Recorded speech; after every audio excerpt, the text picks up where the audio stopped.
Yang Amat Tanjung. Terima kasih Dato' Yang di-Pertua atas peluang bagi saya. Tanjung buat pertama kalinya menyertai perbahasan ke atas unsur menjunjung kasih Tita Sri Paduka Baginda Yang di-Pertuan Agong dalam Dewan Yang Mulia ini.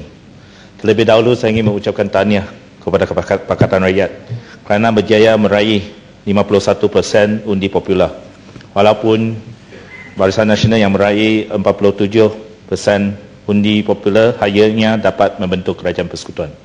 Maka kerajaan persekutuan yang dibentuk oleh BN hanyalah kerajaan minoriti yang tidak popular di kalangan rakyat. Sebagai kerajaan minoriti, Barisan Nasional tidak boleh dengan sesuka hati menafikan suara atau pandangan yang diluahkan oleh ahli-ahli Parlimen Pakatan Rakyat. Anjakan paradigma adalah perlu supaya Barisan Nasional tidak lagi menggunakan pendekatan lama untuk berhadapan dengan Pakatan Rakyat. Pendamaian nasional seperti yang diwawakan oleh Perdana Menteri amatlah dialu-alukan.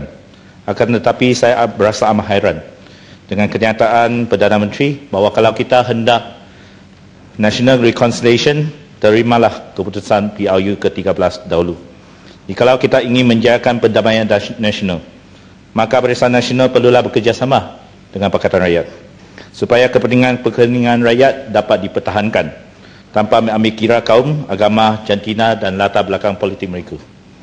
Saya rasa hairan apabila difahamkan selepas PRU ke-13 ini,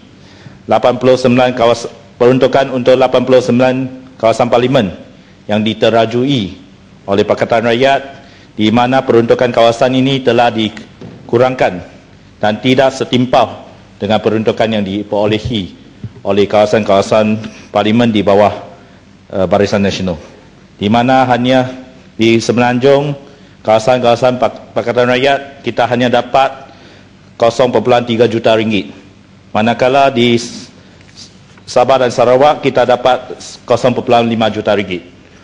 Padahal manakala bagi Barisan Nasional mereka mendapat 1 juta ringgit dan 1.5 juta ringgit.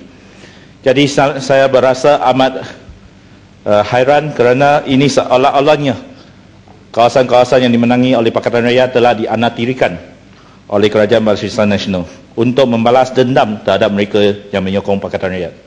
Jadi saya menyahut seruan daripada ahli yang berhormat Labis tadi supaya mereka yang menyokong Pakatan Rakyat tidak akan mendapat layanan yang tidak setimpal dengan Barisan Nasional. Saya rasa untuk mencapai malamat pendamaian nasional, usaha-usaha yang murni seperti berikut haruslah diambil. Pertama, dasar-dasar dan undang-undang kerajaan persekutuan perlulah adil dan sesama terhadap rakyat yang berbilang kaum dan agama, di mana kepentingan-kepentingan golongan minoriti juga dapat dipertahankan. Kedua, kerajaan persekutuan dan kerajaan negeri, khususnya negeri-negeri yang diperintah oleh Pakatan Rakyat, perlulah berunding bagi pelaksanaan projek-projek yang berkepentingan rakyat. Ketiga, tindakan undang-undang juga diambil terhadap mereka yang mengeluarkan kenyataan berbau hasutan serta mengapi-apikan sentimen perkauman, termasuk utusan Malaysia bekas Hakim Mahkamah Raya Dato' Muhammad Noor Abdullah dan Pro-Chancellor UiTM Tan Sri Abdul Rahman Arsyad. Keempat, kos pembinaan sekolah-sekolah, premis sekolah baru termasuk SJKC, SJKT, SMJK dan sekolah Mumalik perlulah ditanggung sepenuhnya oleh Kerajaan Persekutuan, dan pengiktirafan sijil UEC perlulah dilakukan dengan segera. Kelima, kuasa-kuasa Kerajaan Persekutuan dalam aspek pengangkutan awam dan perumahan termasuk perkhidmatan taksi dan feri khususnya di negeri Pulau Pinang dapat diperturunkan atau dikongsi bersama dengan kerajaan negeri. Yang keenam, yang juga terakhir, pilihan raya kerajaan tempatan dipulihkan supaya sistem demokrasi kita dapat diperkasakan, dan persempadanan semula bahagian-bahagian pilihan raya perlulah dilakukan secara rundingan bersama Barisan Nasional dan Pakatan Rakyat. Tuan Yang di-Pertua, berkenaan dengan program tabung penyelenggaraan Satu Malaysia, saya berasa kesal dengan hanya satu permohonan daripada 101 permohonan yang dikemukakan diluluskan bagi negeri Pulau Pinang, iaitu untuk projek perumahan Taman Emas di Sungai Batu, Teluk Kumbah.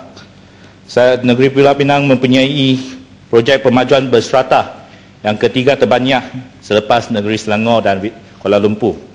Namun kenapa hanya satu projek saja yang diluluskan setakat ini? Bagaimana dengan negeri-negeri yang mempunyai kepadatan pemajuan berserata yang lebih rendah? Saya ingin pohon statistik permohonan dan kelulusan TP1M bagi setiap negeri untuk membuktikan bahawa tidak berlakunya ketidakadilan terhadap negeri-negeri Pakatan Rakyat.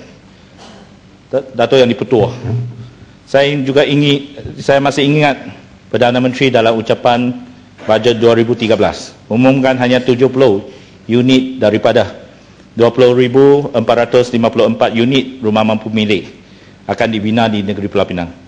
Apabila pilihan raya menjelang, Barisan Nasional pula membuat janji supaya 1 juta rumah mampu milik akan dibina dalam masa 5 tahun yang akan datang, termasuk 500,000 unit di bawah projek perumahan. Sekarang dengan Barisan Nasional yang terus memerintah di peringkat persekutuan, walaupun tidak berjaya menawan semula negeri Pulau Pinang, adakah janji-janji yang telah dibuat seperti pembinaan 9,999 unit rumah mampu milik di sekitar Padang Tembah akan ditepati? Tuan Yang di-Pertua, berkenaan tertuduh bagi kes pembunuhan Cik Gek Yap yang telah dibebaskan oleh Mahkamah Tinggi ini baru ini, saya ingin menggesa supaya Peguam Negara dan pihak polis dapat mengkaji penghakiman kes ini supaya rayuan dapat dikemukakan bagi pihak keluarga si mati dengan segera. Tertuduh hanya didakwa atas pertuduhan membunuh dan bukannya kesalahan merogoh, sehingga akhirnya dapat dibebaskan atas alasan kekurangan bukti yang kukuh. Memandangkan keluarga si mati menyatakan hasrat supaya rayuan dapat dikemukakan oleh Peguam Negara, dan setakat ini terdapat 170 report polis yang telah dibuat dan diterima oleh IPD Kuala Muda, maka dan juga ada 30,000 tanda tangan yang telah dikutip dari kalangan awam, maka Peguam Negara haruslah mengarahkan supaya siasatan selanjutnya dapat dilakukan oleh polis supaya bukti-bukti baru dapat diperolehi bagi memastikan hukuman yang setimpalnya dapat dijatuhkan ke atas tertuduh tersebut. Dato' Yang di-Pertua, saya ingin menyentuh isu pembelian 6 literal combat ships atau second generation petrol vessels oleh Kementerian Pertahanan yang melibatkan kos 9 bilion ringgit. Ini berjanggahan dengan jawapan Menteri sebelum ini yang menyebut kos terlibat hanyalah 6 bilion ringgit. Kontrak tersebut telah dianugerahkan kepada Baltic Naval Shipyard pada Disember 2011 untuk disiapkan pada tahun 2017. Secara kebetulan Baltic Heavy Industry Corp Berhad telah merekodkan kerugian sebelum cukai 112.3 juta ringgit pada tahun 2012. Walaupun keuntungan sebelum cukai setahun sebelum itu adalah 18.5 juta ringgit. Menurut BHIC, keuntungan terjejas adalah disebabkan oleh kenaikan kos dan pembinaan kapal-kapal komersial. Namun demikian, BHIC yakin bahawa keuntungan dapat diperolehi semula dengan kontrak-kontrak LCS yang telah diberikan. Menurut Amerika Syarikat, kos terkini untuk pembinaan sebuah literal combat ships adalah USD 440 juta atau bersamaan dengan 1.36 juta ringgit. Kenapa BHIC di Malaysia pula diberi harga tawaran yang lebih tinggi, iaitu 1.5 juta ringgit untuk sebuah LCS? Adakah kontrak-kontrak kepada BHIC telah diberikan dengan kos yang lebih tinggi bagi tujuan membantu Baltic untuk menanggung kerugiannya? Tuan Yang di-Pertua, ini adalah isu yang akhir. Pada 13 Jun 2013, runtuhan menara konkrit dari bangunan UMNO Negeri Pulau Pinang telah menghempak dan menyebabkan 2 orang maut. Terdapat beberapa kereta yang mengalami kerosakan, tetapi syarikat-syarikat insurans ingin memberi pampasan kepada tuan punya kereta terbabit. Saya ingin memohon bantuan Bank Negara supaya pampasan insurans dapat dibayar oleh syarikat insurans kepada mangsa-mangsa yang terlibat. Pada masa yang sama, saya juga ingin bertanyakan JKP Sdn Bhd, sebuah syarikat yang merupakan pemilik bangunan UMNO Negeri Pulau Pinang dan sebuah syarikat pemilikan penuh Menteri Kewangan diperbadankan.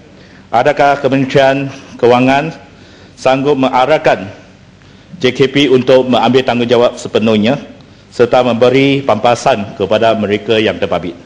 JKP Sedia Berhad tidak boleh meleraikan tanggungjawabnya ke atas insiden tersebut. Atas sebab pihaknya bersikap cuai dengan tidak melakukan pemeriksaan ke atas keselamatan dan juga kestabilan struktur-struktur bangunan UMNO Negeri Pulau Pinang.